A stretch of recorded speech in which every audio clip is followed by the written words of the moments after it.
Alright everyone, welcome back. It's Draskyl here. We're going to be doing another replay analysis. This is a ranked game I played of the Wraith King. This is going to be a very important lesson. The whole premise of this entire replay, and pretty much all we're going to be talking about, is sitting in side lanes, and what that means. Why I want to be in a side lane, when I don't want to be in a side lane. What is a side lane? If you don't know the answer to that question, you're going to find out in this video. So just to give you guys a little bit of a premise, we were getting completely dumpstered in the first, I want to say 15-20 minutes of this game. I made a couple of really bad mistakes, and then I realized my mistakes during the game instead of after, and decided to adopt a different game plan, which was basically just sit in a side lane, push the lane forever. So we're going to start the replay. I'll be doing a lot of fast forwarding through this one. The video is probably not going to be that long. The only intent of this video is to give you guys an understanding of why I play the way that I played, and so that maybe you guys can adopt a similar strategy in some of the games you play in the future. So we got to pause here. We're going to fast forward. We got some tipping going on. The first thing I want to note is, before I guess even the creep spawn, we can talk about this. So just like ballparking our hero strengths, right? Our lanes are pretty good. So I'm going to be laning with Ogre. We're going to have an Invoker mid, and then we're going to have the Monkey King bottom with a Dazzle, right? Now, the one thing that is glaringly obvious to me, just from looking at our team composition, is that we don't have any form of wave clear. We can't kill creeps besides the Dazzle and the Invoker. So what that means is the enemy team is going to have a very good time grouping up around our towers, dropping a Tombstone, having Visage Birds, and being able to just generally push into us, right? That's going to be really hard for us to stop. So the entire game, more or less, barring two really bad TPs that I did, where I basically just feed, is going to be based around me, pushing, just all the time. And a lot of people are going to watch this game, and they're going to be like, why were you just sitting in a side lane? Why weren't you helping your team?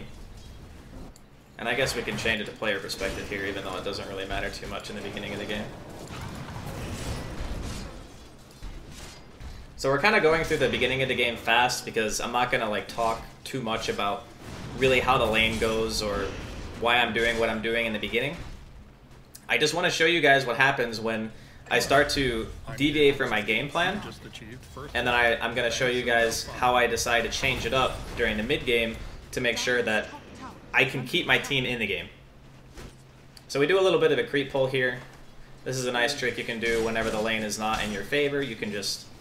You walk around in circles, basically, in front of your tower, so that the wave doesn't get hit by the tower itself, and then you can reestablish lane equilibrium. Just a little thing. It does help in the long run, helps you get some creeps. I think I pretty much get all of these. Yeah, I just get all of those, so... I'm farming pretty well. Nothing crazy is happening. We get baited by a PL illusion. This guy ends up getting away. Couldn't break his sab either. Just unfortunate. But the beginning of the game is pretty standard. I'm getting some CS, not great. We're keeping the PL down. Everything's kind of going according to plan. The issue really starts for us, I would say, in about 5 to 10 minutes game time from now, when the enemy teams start to group up. And you can see, the beginning, our Monkey King is getting all these kills. It seems like everything's going pretty well. We get the Tombstone gold.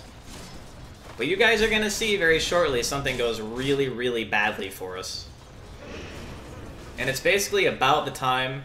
Actually, we can probably just pause it now and take a gander around the map. Okay, so the biggest issue that we're going to have is this guy right here. This guy has familiars. And these familiars are extremely powerful. They're more or less... For us, they're pretty much unkillable. We have to commit a stun to kill them more or less because they're just going to fly away. Otherwise, they just stun everyone and they go immune to damage. So those birds already pose an enormous issue because we can't kill them, right? And then we got another hero on the enemy team, this guy. And good on him for maxing Tombstone because Tombstone was amazing this game. Our heroes are basically more or less triple melee. We got Monkey King, Ogre, and Wraith King. So we have to pretty much be in the Tombstone radius all the time to be able to deal damage. That makes Tombstone exceptional in this game. it almost guarantees that you're going to be able to get a lot of zombie stacks on the heroes, and the more zombies you have on you, the slower you are. So these two things are like the biggest reasons why I didn't, you know, I didn't really want to fight originally. So we got our Aquila now. We're still kind of trying to contest the PL, but it's not going super well. Go back to player perspective here. Killing double kill. So there's some fighting going on. I'm not really looking at it too much, because I'm still really content to just farm in my lane, and I want to make sure that the PL is not just getting an uncontested lane.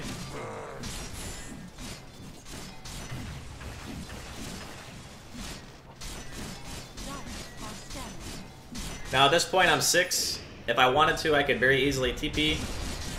I'm still not really looking to do much, but just kind of hit creeps. I'm going to secure the 10-minute bounty rooms. Now I see a fight bottom. This is my first huge mistake. This guy drops a tombstone. He's level 7. Which means it's going to take me 8 attacks to kill this tombstone. 8. That is so many attacks.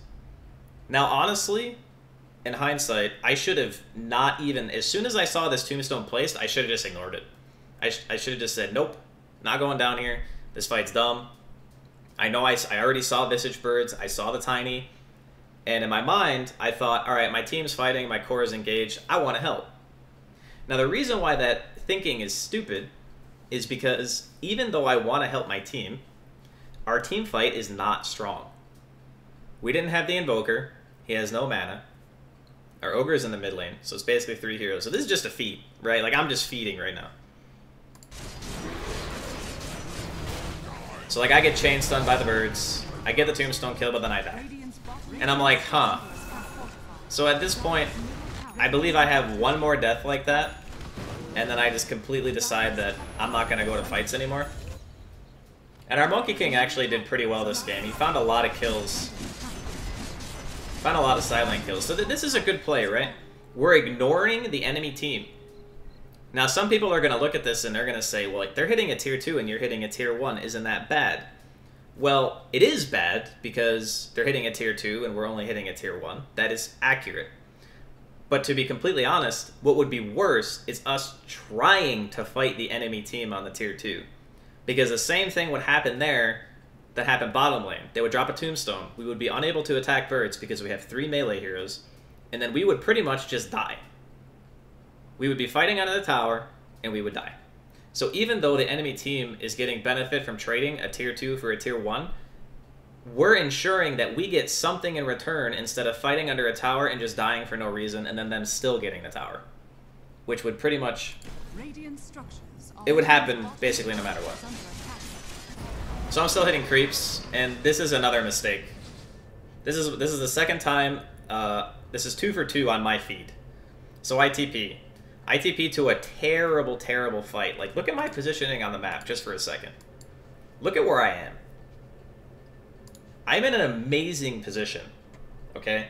And the reason why this position is so good is because the only way to get here is to TP here or TP here and walk all the way to the enemy tier 2.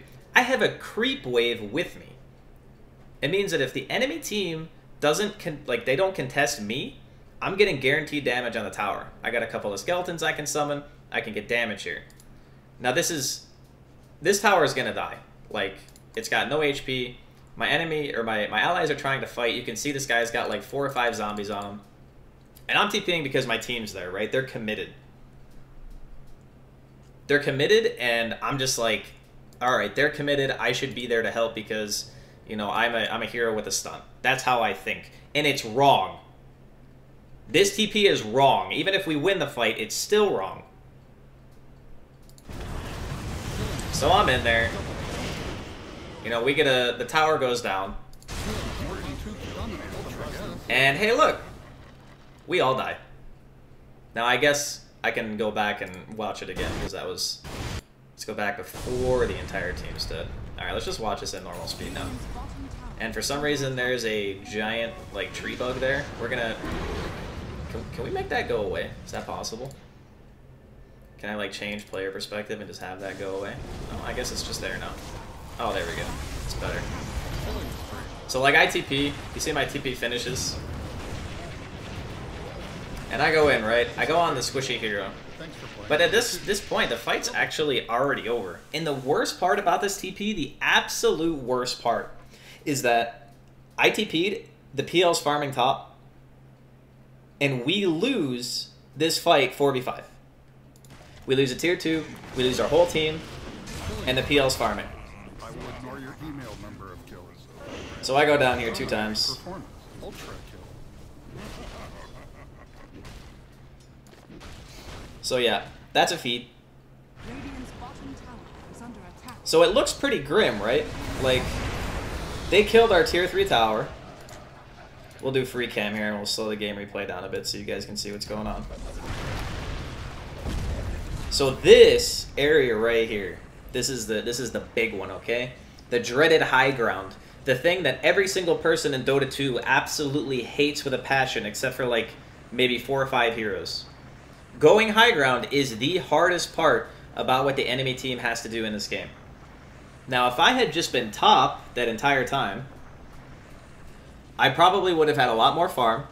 I wouldn't have died. Sure, the tower still probably goes down, but I had my TP up. Which means, if I TP'd the tier 3, and we fight on this choke point, we have a much better chance of winning, because we have Monkey Ult, we have Meteor, we have some AoE abilities that kind of cover the entirety of the ramp. And that's what you want. You want that AoE coverage. If we fight here, the tower is kind of like in the middle of the lane, and they can run at us from like every single angle. So this tower is much harder to defend just in general. Another reason why you really only want to defend this instead of just trying to defend this. Alright, so we get a kill there. I see the PL's top. I'm going to make my way to the top lane, and at this point, I've basically just said to my team, look, the way that we win is by sitting in side lanes, right? And there's another concept, too, about sitting in the side lanes that I kind of want to impart to you guys. When you want to push a side lane, it's basically in one big circumstance. I don't want to fight 5v5. I don't ever want the enemy team to have 5 heroes together and be able to walk at one of my buildings. And if they do that, I want to make sure that I'm getting something in return. I'm either getting farm, or I'm pressuring a tower, or I'm killing the tower. My Aquila should also be on right now. I'm not sure why it's not. It might have just been a lapse in judgment. But when you go to a side lane and you push the side lane to the tower, that is the epitome of creating space. Now that term gets thrown around a lot in Dota. When you die like in some random spot on the map, you just say, you know, haha, space created, you killed me. But if you really want to create space, push the lane. Just push a lane. Any lane. Mid lane, bottom lane, top lane. Doesn't matter what it is. Just kill the wave. That's all you got to do. This is fundamentally maybe the most important aspect of Dota that people just don't get.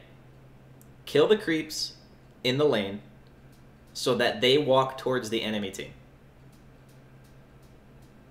That concept is important at every single level of Dota. Alright, so I get ganked here, right? This is their entire team, okay? Now, the reason we call this space is because I killed the wave is pushing, I have hero occupying the mid lane, I mean not a core obviously, but ideally this, one of the other people in the jungle would just be bottom right now, and they would be occupying this lane, right? So what happens when 4 or 5 heroes come up here and they kill me is that somebody gets farm mid and we're hitting a tier 1. Some other guy is hitting in the bottom lane and he's pushing that tier 1, right? So if everyone has the same mentality about how to play the game, which is just push the lanes, then there would already be someone down here, right? But they're scared. They're scared because they don't want to die. They don't want to have what's happening to me happen to them. And I implore you that even though I'm dying here, this is the correct thing to do. Because someone in your game at some point is going to get ganked. It's going to happen. You're going to be either sitting under your tower and get ganked, or you're going to be sitting on their side of the map and you're going to get ganked. The one that you want is the latter, because you're further away from your own base, which means your kill does not directly translate into an objective. Dying on their side of the map, much better than dying on your side of the map, in general. So if you can, try to pressure. So I get my Aegis popped here. But hey, look. You know, 4 heroes killed me. 4 heroes kill me, they lose a tier 1. Like, more than just that. We get a tier 1, and we get a tiny kill. And the enemy team, guess what they have to do? They have to split up. They have to split up because they sent so many heroes to one point on the map that we were able to simultaneously pressure 2 lanes. And when that happens, people TP, right? And when you draw that TP attention, then you're making it so that they can't do what they want, which is 5-man into one of our towers. So that death basically resulted in us killing a tier 1 and us killing a core hero. So I'm back to my lane. As soon as I see a lane anywhere near my tower, I want to TP to it and I want to kill the creeps. And you'll note, like, I see these heroes mid, right? Like, I'm looking at them right now because it's on player perspective. I don't want to be here. I don't care about anything that's happening at this point because I am playing with one thing in mind, and that's I need to get a lane to a tower or this game is going to get real ugly for us. So I'm autoing, I'm pushing. I should have made skeletons, and my Aquila is still not on. This is just, it's kind of silly. But hey, look. I force a TP. And who is the guy that TP'd? This is one of their main teamfight heroes. This guy's got a mech. This guy's got Tombstone. This is probably one of their best 5-man potential heroes that I've just forced to his side of the map. This guy not being with the team is amazingly good news, which means that this guy can't be in the fight to offer his heal and to offer his Tombstone and the damage amplification of Flesh Golem. So because he's here, and I have a TP up, if the enemy team decides to stay on our side of the map, guess what's going to happen? They're going to be outnumbered. And when they're outnumbered, we're going to kill them. Alright, so we're going. Hey, look, the enemy team is pushing into our vision. I know for a fact that they had someone TP to the top lane because I saw it happen. And what happens? They died. Now, in this situation, me pushing a lane to a tier 2 resulted in a lot of people dying. Now right here, I'm thinking to myself, alright, we get a kill. We actually got 3 kills. I think we killed the Visage, the Tiny, and the Undying. So we get 3 big kills, and then I'm going, alright, we're kind of fighting under a tower. We have Monkey Pit. I have ult. And, you know, maybe in hindsight, the right decision is to fight here. Maybe the right call, since the Undying's dead, is to go in, but I see a tower like 63 health. Maybe I can hit it like 2 or 3 times and kill it. Maybe that would be worth. But there's a Tombstone here, and the Visage is here. These are the 2 things that I don't want to see ever when I walk to a fight. If these 2 things are in the same place at the same time, I'm out. I don't want to be there at all. So I let that guy die. I let my cores die because I say to myself, that's not my game plan. My game plan is not to be in that fight. That's not what I want. This has to be a bug, by the way. I don't know how this is still off. Maybe it's a display bug. I'm not sure. So the enemy team kills Roshan because we just all died under their tier 2. We took a really kind of bad fight. And the enemy team is Roshing, and we can't contest because our Monkey King had died during that tier 2 siege. So what's the game plan, right? The game plan is get back in the side lane. Just run there. Just immediately, as soon as you get out of that fight, as soon as you disengage, you go to that side lane. And I got the gang out, my skeletons are there, we're hitting the tier 2. If they do not stop me, I will trade with them. Now, Wraith King is actually a pretty good split pusher because he gets a bunch of skeletons. I think I end up taking the skeleton damage this game as well. And you can deal a lot of damage to structures. So we're just sitting in the side lane. We even itemized to push faster. We bought a Maelstrom. And the Maelstrom serves 2 purposes in this game. 1, kills creeps. 2, good against Phantom Lancer. Eventually I can upgrade it into a Mjolnir, and that's going to be nice to be able to put on whoever he's focusing, whether it be me or someone else. So we're pushing. Hey, look! The Phantom Lancer TP. Now that's weird, right? That's weird that guy is there, because he's got this item. So when you're pushing, it's ideal to have your Aegis carrier be in the fight. But he had to TP back to stop me, and he probably TP'd because he has a Diffusal Blade, and he thought, hey, maybe I can just kill this Wraith King because I can burn his mana. So because this guy is on his side of the map, this Aegis is doing nothing. It's doing absolutely nothing to be on his side of the map. Alright, so we got a Blink now. That's our second item. And the Blink kind of still serves the purpose of split pushing. It lets me get out of the fight faster. Oh, I forgot to change player perspective back on. Let's rewind that a second. Let's get the speed down a bit. Okay, so we know for a fact that we saw the PLTP. So we saw the PLTP, right? And I'm just thinking to myself, alright, PL's not here. That's their Aegis carrier. I know this is going to be a 4-on-5. I'm just looking to fight. That's all I want to do is I just want to start a fight.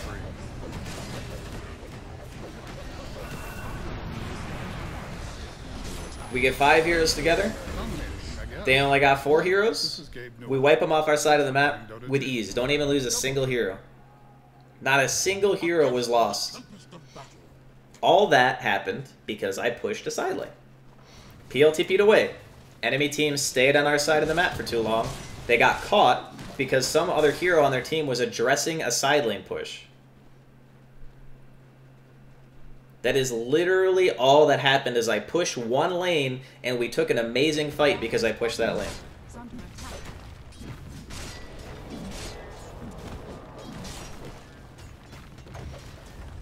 A lot of people are going to watch this and they're going to say, yeah, but I'm scared, you know, I don't want to die. I don't want to feed. What if my team makes fun of me? What if they say, you know, you could be 1 in 10 and your team is just going to be like, why are you dying, you know? And at lower level brackets, this is probably more true than at higher level games. Like, once you get to, like, Ancient, Divine, Immortal, whatever, people are going to understand more why you're doing what you're doing. If someone ever tells you that you're, like, just feeding or whatever because you're in a side lane, just remind them that if they were also occupying lanes while you were in a lane, that things would probably be going a lot better for you. Because it's always better to just have someone doing the same thing as you than it is to, like, you be the only one doing it and then everyone else is just farming your woods, right? That's a common complaint I hear at low-level Dota is everyone just sits in the jungle because everyone is so scared to die that they will not push the lanes. So if anyone ever tells you that jungling is the right play, they're probably wrong. Okay, so we're going to speed things back up. Now notice here, and I want to make this point kind of clear because maybe I haven't been like really good at explaining it. But the whole reason I'm adopting this strategy in the first place is because fighting 5 versus 5 will guarantee us to lose the fight. Like, I don't want to be fighting 5v5. The premise of this entire video is avoiding a 5v5 confrontation. You're playing against a Drow strat. You're playing against 5v5 like crazy teamfight heroes. This is how you play against them. You don't have to do this every game, but when you're in a situation where their teamfight is crazy strong and you can't really contest them, this is how you play. You sit in the side lane. So I look bottom, I realize that, hey, that's 5 heroes. I really don't want to be fighting 5 heroes. And hey, look at that. We forced a TP. Now this guy's out of mana, right? You'll notice I clicked on the Tiny very quickly to see how much mana he had. And then I immediately start attacking the tower again. Because he doesn't have mana, right? So he can't kill me. To be honest, I should have manned up more here. I was actually a little bit scared. But I wanted to TP because I saw that he did. So now I'm kind of in there. I get mana burned by the PL a bit, kind of scared. But I still want to fight this because the enemy team is sitting at our base and they just lost their Tiny. It didn't quite work out how I wanted it to, so I just go back to pushing. You know, my team is still trying to chase them out in the bottom lane, but I believe the Tiny ends up meeting up with his team, and this fight doesn't really go well too well for us. We pop that guy's Aegis. I think I end up dying here. Yeah, I definitely die here. But yeah, see, the problem with this play right here is that it took too long. So it took too long for the fight to break out after we forced a TP. So the Tiny had time to TP top and then run all the way across the map before we were able to secure our team fight victory. So this fight actually ends up backfiring. And honestly, I kind of thought that was going to happen. I should have probably just been pushing mid. So I end up dying. It's definitely a mistake on my part. And I'm kind of waiting it out. I have buyback. I see my ogres kind of in there. And that guy's Aegis was down, so we were able to kill the PL. But you'll notice how little hesitation I have in this game. As soon as the fight is over, as soon as I know that nothing else is going to happen after the fact, or heck, even if it does, even if something else does happen, I'll either decide at that point, do I want to go in or do I want to keep pushing lanes? But in this situation, the second that PL dies, I'm walking back to a lane to push it. And I'm walking to the lane where there are no heroes. No heroes on my side, no heroes on the enemy side. I'm hitting creeps. Things are looking up. My net worth is pretty good right now. It's not the best. This is one of the few times you'll see me hit neutrals in this game. That's actually a really good point, too. It's been like, what, 26 minutes? And this is the first time, besides killing like one large camp, that I'd actually been hitting neutrals. This very, very rarely happens. The reason that I'm playing this way right now is because I don't have buyout.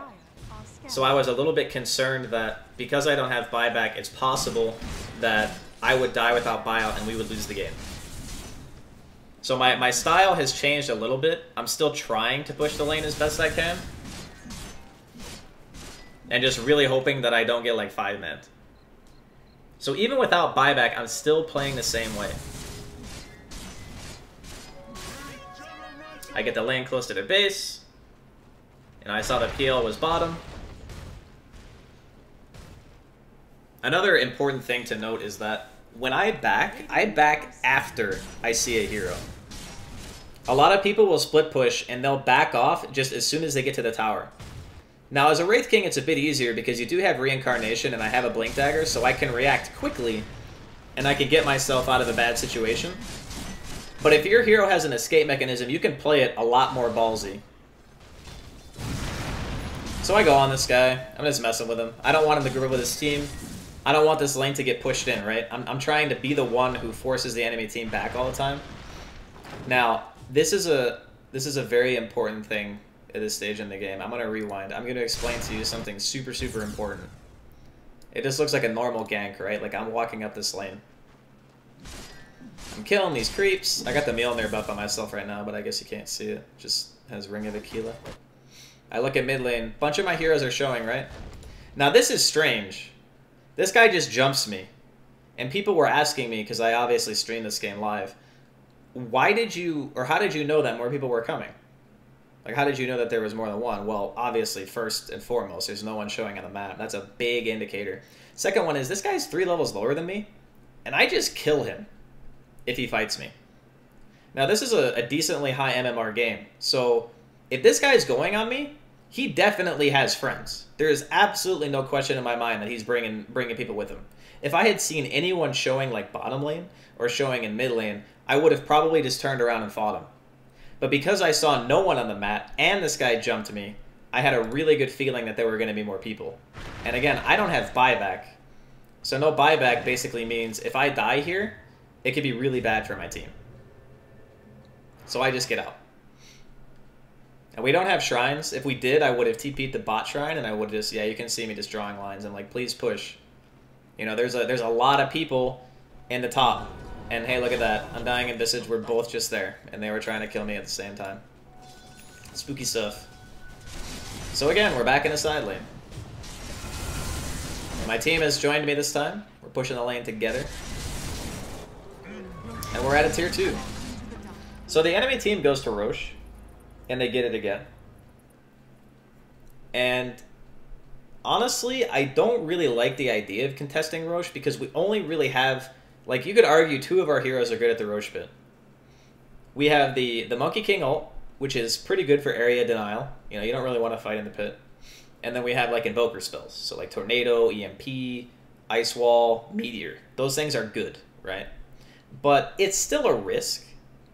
And if this was like a very, very high level game, if it was like a, you know, top 500 game, I might have fought Roche with my team. But in this game, I thought of it as a needless risk. I said, why would I walk to the Roche pit when I can guarantee that as soon as they kill that Roche, they're going to have to TP to me? I'm guaranteeing that there is not going to be 5 heroes there. And if they do 5-man, they're losing bottom.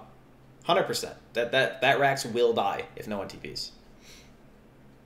Dire's bottom tower is Alright, so the PLTP. Hey, that's the second time this has happened in 31 minutes. The hero that gets the Aegis TPs back to base to defend.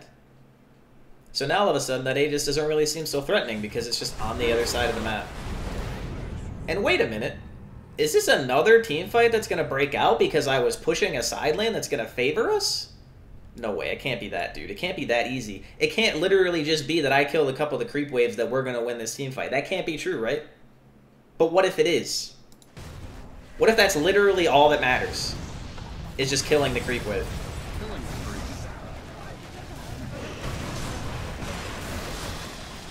They're unstoppable.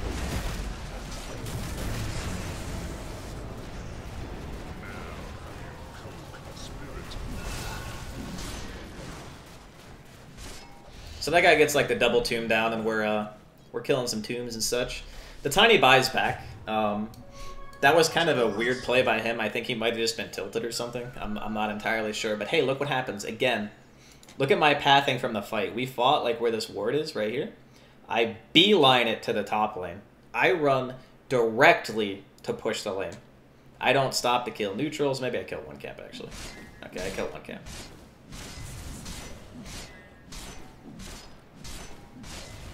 Alright, so I see the Tiny. Or no, wait, that's just a replay bug, actually. I can see his, like, he comes out. Now, this time I turn on him straight away. And I turn on him because I saw heroes mid. Like, I could still see a PL illusion, and I saw the Visage. And this guy also bought back. So I turn, and I immediate stun, right? Because I just want this guy to go home. I want him to get out of my lane. I don't want him to be here. I want to be able to push. I think this guy ends up getting away. Yeah, he does. So I thought he blinked into the trees, but he apparently didn't. He just, like, blinked in the middle of the lane. But whatever. I know he's no threat to me, right? I take a peek at mid. I check and I see the situation, and I assess if I need a TP or not. If my team is not, like, actively dying under my tower, or we're not going to get a kill right away, I'm not really too worried about TPing. I'm just kind of like, whatever. Plus the Tiny's nearby. So he pops my Reincarnate. I think he blinks away. Yeah. So he has Shadow Blade and Blink, so it's kind of annoying. And at this point, I realize that the enemy team is engaging. And I blink in. Now, going for this hero isn't, like, it's not the best, but, because he's already used his spells, right? Like, most of the time he'd look at this and just be like, well, why are you going on this guy? He already presses buttons. Mostly it's because the PL, did he have Aegis at this point? I thought he did. I guess he died once already. That's a misplay by me. I could have stunned the PL.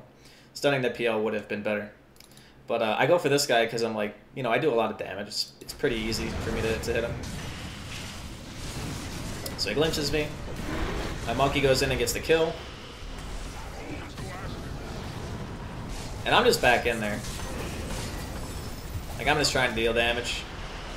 My Invoker hits a really nice Tornado here. I think this Tornado actually saves my life.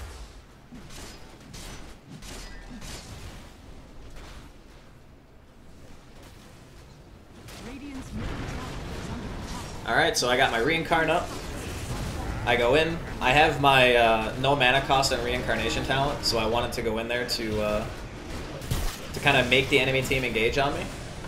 And because they engage on me, my Monkey King gets a really nice ult. And I'm going to go back to base here because I'm pretty sure I still don't have buyback. Yeah, it's still on cooldown. So my team's chasing. I didn't really want them to chase out that far, but it ends up working out for us. And I have Reincarnation back in 10. I think I actually just die here. Yeah, I do. But the Tiny does die, so that's a dieback. So like that death right there was just like, it was not great. It was okay. Because ultimately the hero I went in on died.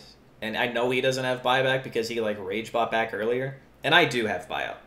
So because I have buyout and he doesn't, you could still say that it's okay. It's not amazing. It's not really the best play I made this game, but...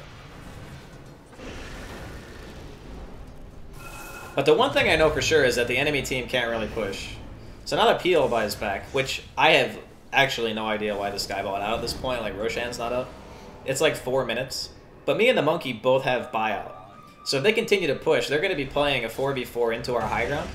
Radiant's middle tower is under attack. Alright, so I get the buyback going.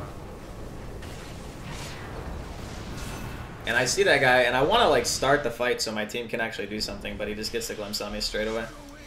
The important part is I'm getting him off our tower. Our bot lane was being pushed into at this time. Dire's top tower is under attack.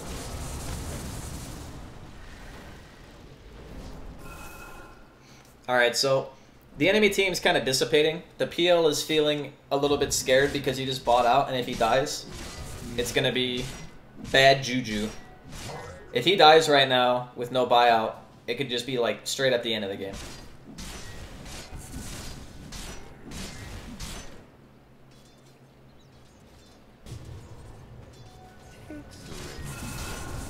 So we actually just have what you would call a generic win condition. And a win condition essentially just means this thing happens, and then we can end it. And the PL dying again, or someone else, like a core like a Visage or a Tiny dying without buyback means we can do a ton of damage to them. So I blink aggressively here. I'm looking for a fight. Unfortunately, I don't find anything. The enemy team is super, super scared, and this is good for us. If they're scared, that means they're not pushing lanes. And if they're not pushing lanes, they're not controlling the map. And no map control means everyone on our team is going to be getting farmed. So I'm back in my lane. I'm hitting creeps.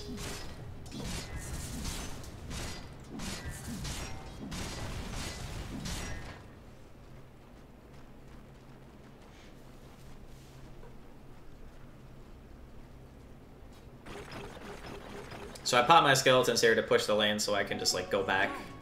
I had a feeling that they were here. I actually blinked into their scan. So I kind of figured that the enemy team would be walking at me because my team was kind of sitting 4 in our own jungle. And I was the only person showing on the map. So when that happens, what's usually going to occur is the enemy team is just going to run at you. So I TP across the map from where they are. This is probably the riskiest TP I've done this game, besides the ones where I obviously fed. But it's a risky TP because I might not have time to be here, right? I'm putting a lot of faith in my Invoker and the rest of my team to be able to defend the racks without me for at least like 30 seconds. So I communicated to my team. I muted everyone for the chat purposes so you guys don't have to see all the banter. But I told my team after I TP'd that I would not be able to be there for at least like 30 seconds and that they would have to hold without me. So the enemy team sees me top. So this is a really tricky situation for the enemy, right? Because you see this Wraith King, like I'm gunning it towards this top tier 3 tower. They're sitting down here fighting into an ice wall. There's backdoor protection because the creep wave is dead. So now they're stuck in this situation where they have to decide, do I want to TP or do I want to try to fight this and like all in because there's no tower? Now I can't TP for 27 seconds. If they decide to commit, there is a good chance that my team would lose this fight. But again, I'm putting a lot of faith in the Invoker. This hero is very good at defending high ground. He's got BKB. It's 8 seconds. I'm pretty sure he has buyback too. Yeah, he does. So with buyback, I'm fairly confident in his ability to defend. Now, if you don't want to make that choice, you don't have to TP up here. But this TP, I think, still ends up working out for us. Dire's top tower is under attack. So the Tiny's in the mid lane, right? Radiant's bottom And the Tiny's in the mid lane, which means it's a 4v4. I believe I also told my team that the Tiny was there, and the PL is there as well. So I just, again, 2 heroes TP to stop me, right? 2 cores. 2 core heroes are there to stop me. And I'm like, it's time to go on that bottom lane. If you still see heroes showing on the map after 2 cores teleport back to defend a split push, this is how you feed right here. This is how you die. You being these 2 guys in the front. So I'm like trying to avoid this gank. Go back to player perspective here. Yeah, my Monkey King is trying to walk forward to start the fight because he knows that it's going to be good for us, but they actually don't manage to catch anyone. It's a misplay, but you know, for the most part, my team has been playing very well this game. They're playing well around what I'm doing. So their ability to start fights with TPs and stuff has been good up until this point. The enemy team basically just got lucky. They got lucky that the Invoker and the Monkey were not able to start an engagement. But just because they didn't die doesn't mean that they can't die. Alright, so I commit to my item. I believe my buyback is still on cooldown. Yep, 4 minutes. Again, not too much neutral farming this game. It's mostly just been occupying the lane.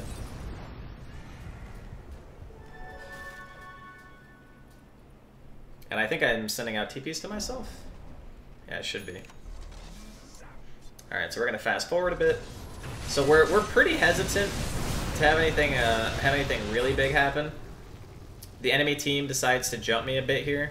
I have my reincarnation up. I have the no reincarnation mana cost skilled as well. So I'm just trying to hit this tomb. Once the tomb is down, the next thing that is like super annoying on the list are the birds. And we just kill all the Visage birds. And as soon as those abilities are down, as soon as the tomb is dead, as soon as the Visage birds are dead, those are like the two biggest issues that we've had the whole game, right? Those are the things that we legitimately just could not deal with. We just jump. You know, I got this double damage for a couple of seconds. I got my ult still. We go in. This guy just freaking evaporates, dies super fast. And now all of a sudden, we have an opening, right?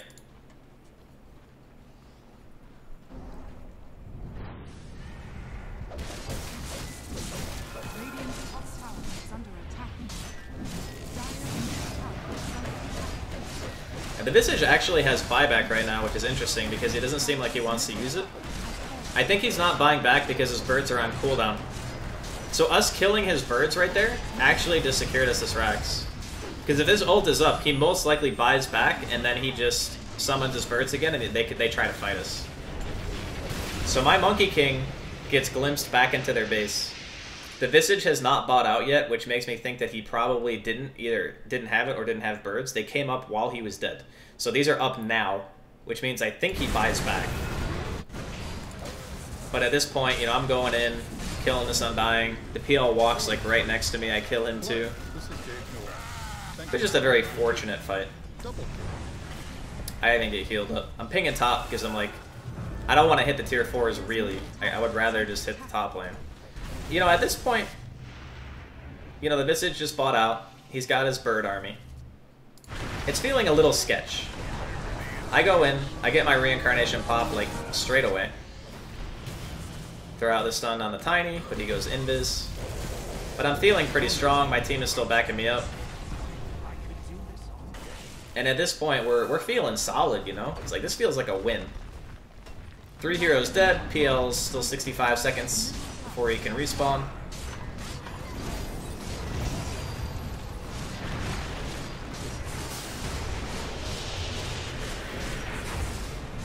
And at this point, we've basically just won the game. Dire's middle tower has fallen. Throne's exposed. Gonna hit it a few times, and, you know, that's pretty much GG. So, we'll just pause it here, because the game is just pretty much over. The most important... Let's get away from this, actually, because this is like some really lightning-y... Oh, it's so much better. Okay.